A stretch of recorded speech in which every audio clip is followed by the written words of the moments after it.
América Latina no muestra avances en la lucha contra la corrupción. Eso es lo que revela el Índice de Percepción de la Corrupción 2025, divulgado por Transparencia Internacional. Según los resultados, desde 2012, 12 de los 33 países han empeorado significativamente, lo que deriva en una década de esfuerzos estancados. Según la organización, en muchos casos, años de gobierno en acción han erosionado la democracia, le han dado entrada al crimen organizado y han dañado directamente a los ciudadanos al socavar los derechos humanos, los servicios públicos y la seguridad. Vamos a revisar los diferentes países. Colombia tiene 37 puntos, México 27, Brasil 35. La corrupción ha permitido que el crimen organizado se infiltre en la política. De otro lado, Costa Rica con 56 y Uruguay con 73 se caracterizan por ser las democracias más fuertes de la región y con mejor desempeño. Países como El Salvador con 32 y Ecuador con 33, según la organización, están experimentando un deterioro de la transparencia y las libertades cívicas. Cuba, con solo 40 puntos, muestra un retroceso consecutivo de 7 años, 16 puntos para Haití, 14 puntos para Nicaragua y 10 para Venezuela. Estos vuelven a ser los tres últimos de la región marcados por altos niveles de represión, instituciones fallidas o cooptadas, así como corrupción arraigada. Nos acompaña a esta hora Luciana Torchiaro, consejera regional para las Américas de Transparencia Internacional. Luciana, gracias por estar con nosotros. Saludos. Un gusto, ¿cómo están? Ha salido el nuevo ranking de Transparencia Internacional, muestra países como Venezuela, el tercero más corrupto del mundo, y también señala estancamientos en buena parte de América Latina. ¿Cuál es la lectura general para los resultados en la región? Bueno, lamentablemente este año los datos nos muestran una región que no avanza en la lucha contra la corrupción, está completamente estancada e incluso observamos una tendencia hacia la baja.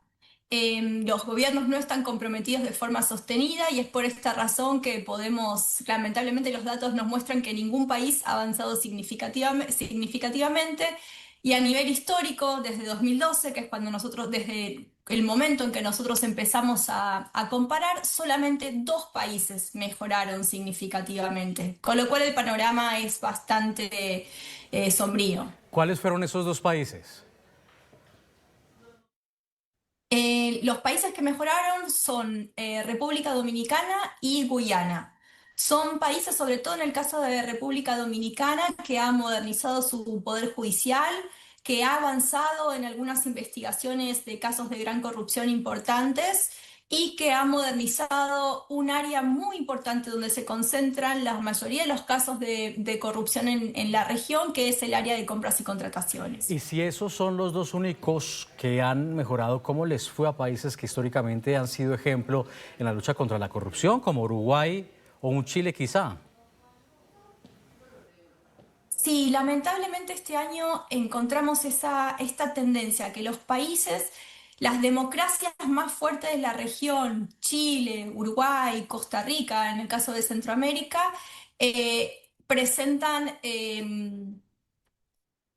han empeorado en el índice. Sobre el caso llamativo es el caso de Uruguay, que baja 3 puntos.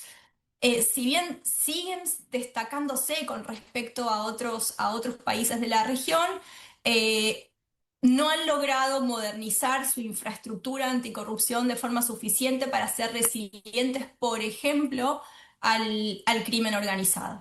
El crimen organizado ha logrado penetrar en estos 3 países, lamentablemente gracias a la corrupción. Claro, es que es sorprendente que sea esa la tendencia, algo que parece mostrar un giro, y mientras tanto una República Dominicana fortaleciendo su poder judicial, si bien por supuesto hay un camino para la perfección todavía por recorrer. En el caso de los países peor ranqueados, ¿qué tienen en común Venezuela, Nicaragua y Haití para estar en lo más bajo de la tabla? ¿Qué los distingue de otros casos? Bueno, un elemento central para comparar los 3 países es que son 3 países completamente penetrados por el crimen organizado, ¿no? El Estado y el crimen organizado es prácticamente lo mismo en los 3 países.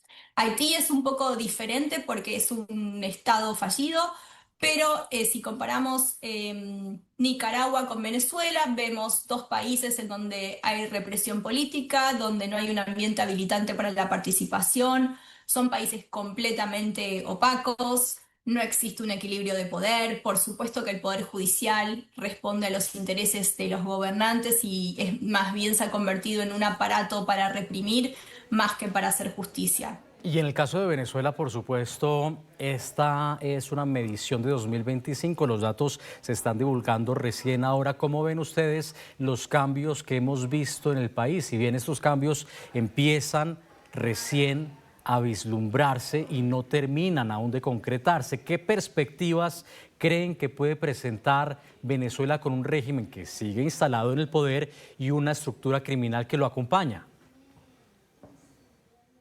Por supuesto, creo, Nicolai, que lo dijiste muy bien. Todavía los cambios no se pueden observar. Se ha arrestado a Maduro, la punta del iceberg, un gran corrupto, pero el régimen sigue, las mismas personas, los criminales que están en el poder hace años siguen en el poder. Entonces estamos mirando la situación con esperanza y con cautela.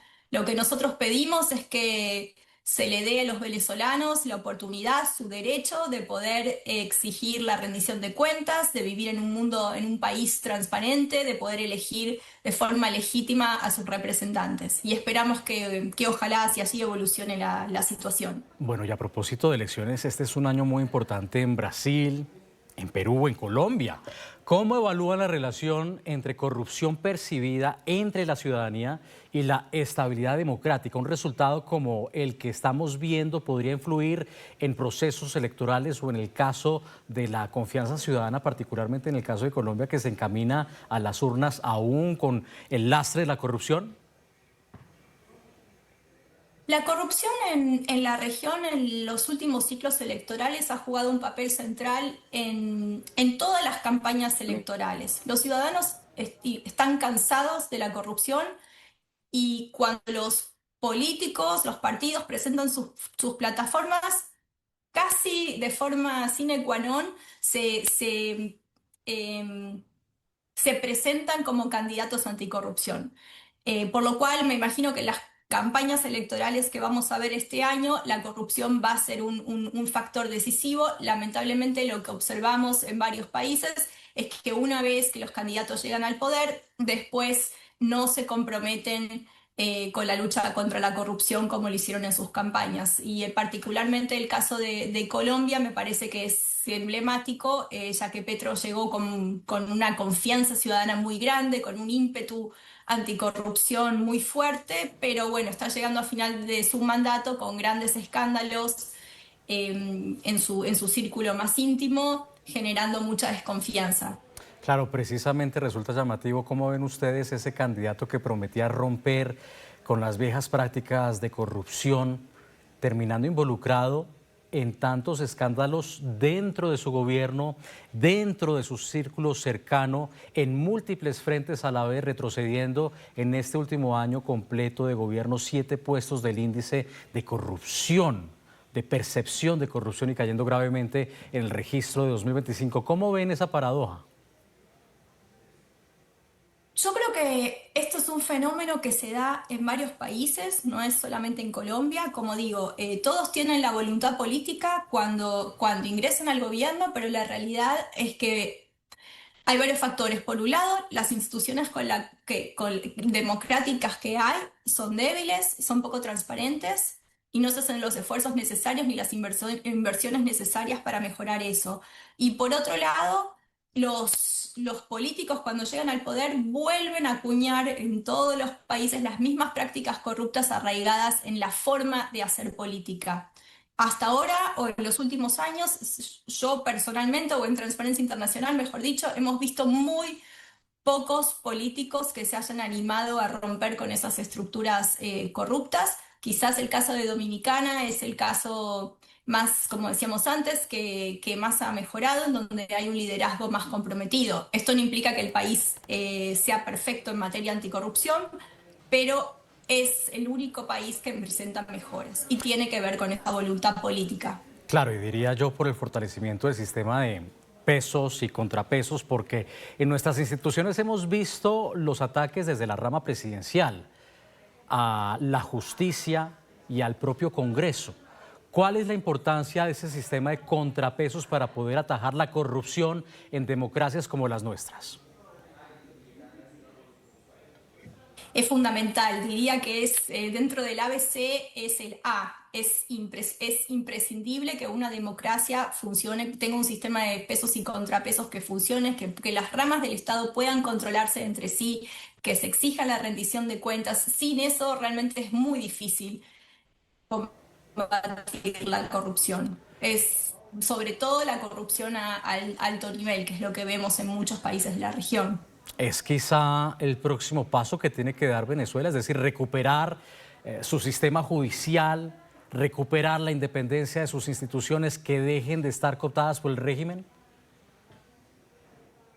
Por supuesto, Venezuela necesita restablecer su democracia y esto implica una separación verdadera de poderes, implica un poder judicial que pueda procesar, sancionar la corrupción, sin duda, implica también generar un clima habilitante para la participación ciudadana, sin represalias, en donde los ciudadanos, los periodistas, los activistas puedan demandar la rendición de cuentas y hacer valer sus derechos. Esas son las condiciones básicas y hacia allí debería ir Venezuela en su proceso de democratización. Luciana Torquiaro, consejera regional para las Américas de Transparencia Internacional, gracias por haber compartido parte de estas conclusiones que han llevado a Transparencia Internacional a publicar este informe. Gracias. Feliz tarde. Un gusto.